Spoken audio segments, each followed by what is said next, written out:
Tony White Jr. was a soldier, engaged to be married, and a popular young man. Then his life was cut short on a rural road about 10 miles outside of Astoria. No one has ever been held responsible. 20 years later, investigators say someone needs to be held accountable, and that needs to happen now. Every week, every day, and nearly every hour for the past 20 years, someone passes the marker that remembers the life of Tony White Jr. I started 11 days after this incident. For Clatsop County investigators and the larger community, Tony's death still feels raw. Not a lot to go on, not a lot of physical evidence at the scene. Initially, it was worked pretty hard by the detectives. April 2005. Detectives say Tony is walking home from a party early in the morning when he's struck from behind on Old Highway 30. The 21-year-old is killed. Evidence photos show his shoes still in the road.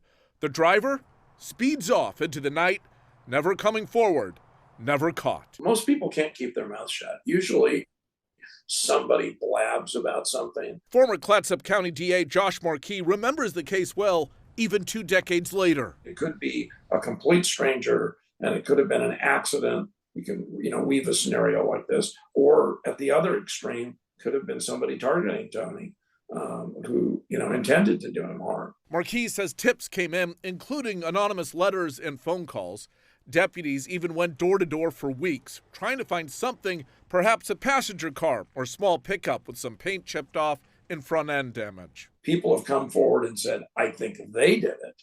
But all of those people who were the suspects have either refused to talk to police or said they weren't involved. A good 50% of the people who were people of interest, as we say, are now dead. Death, fading memories, it all makes the odds of finally solving the mysterious hit and run all the more difficult. We split the county up into 4 sections. That doesn't matter to those still working the case. The young man who was in the Oregon National Guard was about to deploy to Afghanistan and loses his life like that while walking home. Whether it's a tragic accident or not, the biggest thing for me over the years working this case is for some reason I felt a strong connection to Tony and his family. Detectives do believe whoever struck Tony is likely local. They won't quit until the family gets answers after so many years of uncertainty.